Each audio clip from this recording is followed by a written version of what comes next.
For the past few years, I have been working so hard to achieve my dreams, but still I feel like there is something that is missing.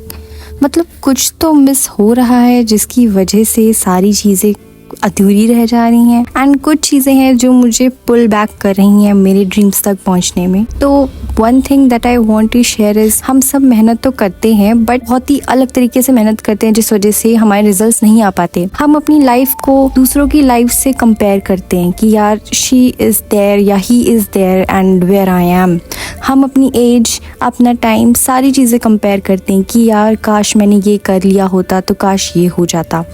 But मैंने एक motivation, एक line पढ़ी थी, do not compare your chapter 0 to someone's chapter 20। ये line इतनी ज़्यादा motivational थी। मतलब यार सही बात है, आपको नहीं पता कि उस बंदे ने कब 0 से स्टार्ट किया, बट आपका 0 है तो आपको लग रहा है कि यार उसका भी 0 है, बट वो वहाँ पे कैसे है इतनी जल्दी और मैं यहाँ पे कैसे हूँ। तो one thing that I have realise that is missing in our lifes की डिसिप्लिन, एक proper routine and on top of that consistency, मतलब चेरी ऑन टॉप, है ना। हम चाहे कितनी भी मेहनत कर लें बट अगर हम कंसिस्टेंटली 6-7 महीने नहीं दे रहे हैं तो कुछ भी नहीं हो पाएगा। Consistency is the key.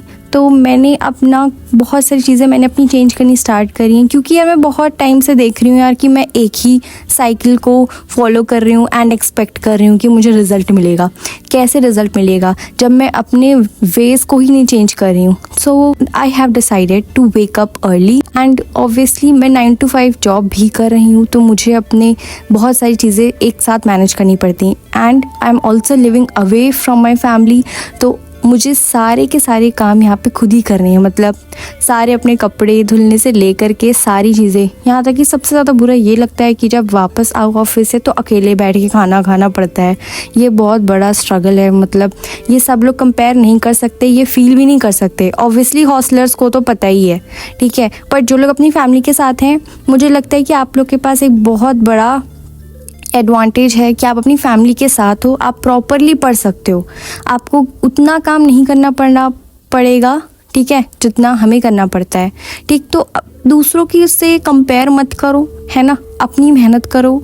And मैंने डिसाइड किया था कि मैं सुबह उठ के पढ़ूंगी। तो वैसे मैंने बताया था कि मैं ग्राफ कर रही हूँ, तो ग्राफ मैंने कुछ टाइम से छोड़ दिया था, मतलब कुछ भी नहीं पढ़ पा रही थी मैं। तो फिर मेरा लैपटॉप डिस्चार्ज था तो मैंने अपना जो है ग्राफ वगैरह थोड़ा रिवाइज करा, रिविजन वगैरह किया और सुबह का टाइम इतनी जल्दी बीत रहा था। मतलब जब मैं चाहती हूँ कि टाइम बहुत स्लो रहे तब टाइम बहुत तेज़ी से भागता है और जब मैं चाहती हूँ कि यार नहीं मुझे जल्दी जाना है तब बहुत ज़्यादा स्लो होता है, ठीक है। तो ये है थोड़ा टाइम के साथ इशू, लेकिन ठीक है। फिर सुबह उठ के मैंने अब ट्राई कर दिया सुबह उठ के पढ़ना। वैसे भी आपको पता है 2025 आने में 90 डेज़ से भी कम डेज़ बचे हैं, या आई थिंक 92 या 93 डेज़ बचे हैं। एंड क्या आपने डिसाइड किया कि आपको आगे क्या करना है? क्योंकि अब जिस तरीके से हम लोग डिसाइड कर रहे थे, डिसीजंस ले रहे थे, उससे तो कुछ फ़ायदा होने नहीं वाला। तो 9 to 5 के साथ जॉब के साथ मैनेज करना अपनी पढ़ाई काफ़ी मुश्किल है क्योंकि यार एक कहीं ना कहीं वो एक गिल्ट भी रहता है। जब आप 9 to 5 प्रॉपरली काम कर रहे हो तो वो गिल्ट रहता है कि यार नहीं यार मुझे पढ़ना चाहिए, इससे मेरा कुछ काम नहीं हो रहा, इससे मेरा भला नहीं हो रहा। लेकिन जब आप कहीं से थोड़ा पढ़ने लगते हो तो लगता है नहीं यार मुझे अपनी जॉब पे ध्यान देना चाहिए, तो एक वो गिल्ट रहता है। तो मुझे लगता है कि अगर मैं प्रॉपरली टाइम को मैनेज करूँ तो मैं 24 आवर्स में काफ़ी सारी चीज़ें अचीव कर सकती हूँ। जैसे कि मैं इस दिन को बता रही हूँ, मैं 4 बजे उठी थी, फिर मैं सोची थी मैं क्या करूँ, मैं पढ़ूँ। फिर मैंने पढ़ा, फिर पढ़ते पढ़ते हो गए 7, 8, 9 बज गए, ठीक है। फिर उसके बाद 9 से मेरी जॉब स्टार्ट हो गई। फिर 9 बजे से लेकर के इवनिंग में 7:30, 8 बजे तक काम चला। फिर उसके बाद थोड़ा सा वॉक वगैरह भी हुआ, लंच वगैरह, स्नैक्स टाइम, ये सब चीज़ें भी हुई। बट यार मुझे ऐसा लग रहा था यार ये दिन ख़त्म ही नहीं हो रहा। मैंने इतनी सारी चीज़ें करनी थी, मैंने अपना सारा काम कर लिया था, सारी चीज़ें वॉशिंग मशीन में मैंने अपने कपड़े भी डाल दिए थे, रूम भी क्लीन करवा लिया था और मैंने पढ़ा भी, मैंने बहुत ज़्यादा पढ़ा, नोट्स वगैरह बनाए, वॉक भी किया, अच्छा हेल्दी फूड, और फिर मैंने योगा वगैरह भी किया, ठीक है। और उसके बाद भी जब मैंने काम किया तो मुझे लगा यार डे कितना ज़्यादा लंबा है, ठीक है। अब यही अगर हम 8:30, 9 बजे या 11 बजे उठ रहे हैं तो लग रहा है कि यार नहीं यार टाइम ही नहीं बचा। 11 बजे उठो तो यार लगता है कि यार नहीं सीधे 5 बज गए। तो ये काफ़ी ज़्यादा मुश्किल है तो मुझे लगता है कि यार जिन्होंने भी अपने कॉलेज में पढ़ाई नहीं करी, अगर वो अपनी जॉब के साथ पढ़ना नहीं चाहते, ऑब्वियसली अगर आप एज अ सॉफ्टवेयर इंजीनियर चाह रहे हो अपना करियर, तो सॉफ्टवेयर इंजीनियरिंग की फील्ड में आपको अपनी रिटायरमेंट तक पढ़ना ही पड़ता है। ये फील्ड ऐसी है कि आपको बस पढ़ते ही जाना है, अपने आप को अपडेट रखना है। अपडेट नहीं रखोगे, आप स्किल नहीं रखोगे, तो कहीं ना कहीं रिसेशन जैसी चीज़ों में आप शायद पीछे रह सकते हो या आप निकाल दी जा सकते हो। तो ये फील्ड ऐसी है। अदर देन दैट, अगर आप कोई और फील्ड चूज़ करते हो तो ऑब्वियसली उसमें पढ़ाई लिखाई डिपेंड करता है कि क्या फील्ड है। बट अगर आपको इंजीनियरिंग की फील्ड में जाना है तो आपको डे 1 से पढ़ना पड़ेगा, अपने कॉलेज में पढ़ना पड़ेगा, जॉब लगते ही पढ़ना पड़ेगा, because you need to switch.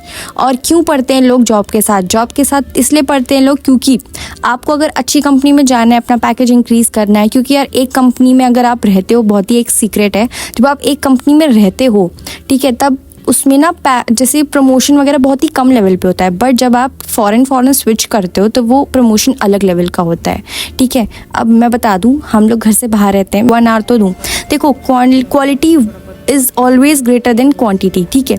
जब भी आप लीड कोड के क्वेश्चंस लगाते हो तो हमेशा देखा होगा 700-800 क्वेश्चंस लगाते हैं जो लोग, उसके बाद भी उनकी अच्छी जगह प्लेसमेंट नहीं हो पाती है। वो इसलिए क्योंकि वो क्वांटिटी पे ज़्यादा फोकस करते, क्वालिटी पे नहीं। अगर आप 150 to 200 क्वेश्चंस भी लगाते हो, लेकिन दिल से लगाते हो, एक क्वेश्चन एक दिन में लगाते हो प्रॉपरली, भले आप एक दिन में 1 घंटे 2 घंटे दे रहे हो, उसके बाद आपका मन नहीं करा पढ़ने का, तो मत पढ़ो, क्योंकि उसमें आपका टाइम वेस्ट होगा, मेंटली आप परेशान होगे कि यार मैं पढ़ नहीं रहा हूँ, मैं पढ़ नहीं रही हूँ, क्या होगा क्या होगा। तो इससे अच्छा कि जब मन करे, जो मन करे वही करो, बस थोड़ा सा डिसिप्लिन में रहो, अपने आप को कंट्रोल करना सीखो, बाउंड्रीज अपनी सेट करो। क्योंकि अगर फ्यूचर अच्छा चाहिए, लाइफस्टाइल अच्छी चाहिए, तो मेहनत करनी पड़ेगी, फ्री में नहीं मिलेगा। वी आर नॉट, क्या बोलते हैं हम लोग, बॉलीवुड वाले नहीं हैं कि हमें नेपोटिज्म बोल के हम फिर कुछ मज़े ले लें, ऐसा कुछ भी नहीं है। हमें मेहनत करनी है एंड हार्डवर्क से ही कुछ चीज़ें हम अचीव कर सकते हैं, ठीक है। तो let's see what is our destiny and हम सब लोग कहाँ पहुँचते हैं।